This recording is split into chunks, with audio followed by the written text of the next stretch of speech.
ডন Carlo অ্যানচেলত্তির extra time luck, সেই লাকটা কি ব্রাজিলকে ফেভার করতে যাচ্ছে? এটা বলা টু আর্লি, তারপরেও বলতে হয় ব্রাজিল আজকে জাপানের বিপক্ষে অতিরিক্ত সময়ে যেই ম্যাচটা জিতেছে সেখানে কার্লো অ্যানচেলত্তির কিন্তু অবদান ছিল। খুব কুল এবং কামনেস দেখিয়েছেন তিনি ডাগআউটে। প্রতিটা সময় তিনি আসলে পুরো ম্যাচের যেই চিত্র সেটি বিশ্লেষণ করেছেন এবং সেই অনুযায়ী তিনি সাবস্টিটিউশন করেছেন। আসলে আজকের ম্যাচে অনেকে হয়তো চেয়েছিলেন নেইমার জুনিয়রকে, কারণ জাপানের বিপক্ষে নেইমার দুর্দান্ত, খুবই লিথাল।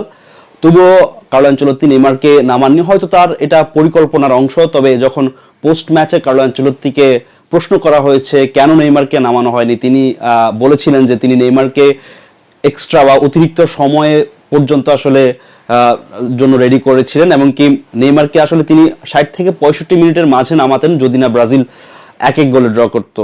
আসলে যদি ম্যাচটার চিত্রটা বলি, আসলে ব্রাজিল আজকে তাদের যে স্বভাব সুলভ যে খেলাটা সেটাই খেলেছে। আসলে লাস্ট মিনিট পর্যন্ত যে হোপ ধরে রাখা, যে আসলে তারা জয় নিয়ে মাঠ ছাড়বে, সেটা তারা ধরে রেখেছে এবং শেষ পর্যন্ত তারা জয় নিয়ে মাঠ ছেড়েছে একদম ম্যাচের শেষ মুহূর্তে।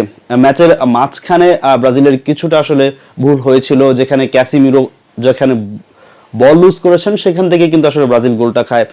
অ্যালিসন বেকার আজকে খুব একটা আহামরি পারফর্ম আমরা দেখিনি, তবে ভিনিসিয়াস জুনিয়র দুর্দান্ত করেছেন এবং কি কার্লো অ্যানচেলত্তির যে সাবস্টিটিউশনগুলো তিনি নামিয়েছেন সেখানেও তারা তাকে আসলে হেল্প করেছে। একজনের কথা না বললেই নয়, আসলে ব্রাজিলের এই দলের আনসাং হিরো যিনি ব্রুনো গিমারেস, দুর্দান্ত। তার এই মুহূর্তে 4টি অ্যাসিস্ট রয়েছে। আসলে পুরো দলটাকে তিনি আসলে প্রোভাইড করে দিয়ে যাচ্ছেন, সার্ভিস দিয়ে যাচ্ছেন। ব্রুনো গিমেরেসের কথা কিন্তু আসলে বলতে হয়। এছাড়া ব্রাজিলের যেই সেকেন্ড হাফে ব্রাজিল কিন্তু দুর্দান্ত খেলেছে। আসলে জাপান কিন্তু ব্রাজিলকেই সেই খেলার সুযোগটা তৈরি করে দিয়েছে। জাপান চাচ্ছিল যে আসলে ফার্স্ট হাফে তাদের যেই লিডটা সেটা তারা সেকেন্ড হাফেও ধরে রাখবে, তবে ব্রাজিলের যে অল আউট আক্রমণ বা অ্যাটাকের সামনে কিন্তু জাপান শেষ পর্যন্ত আসলে টিকে থাকতে পারেনি।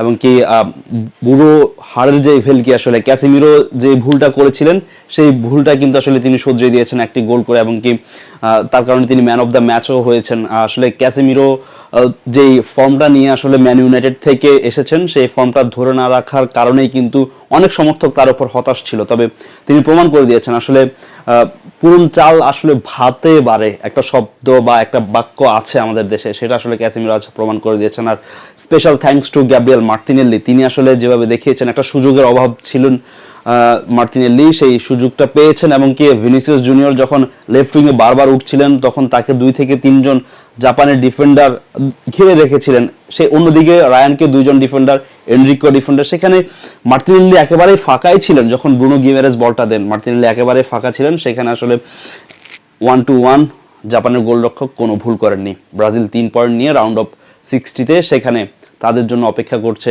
আইভরি কোস্ট কিংবা নরওয়ে।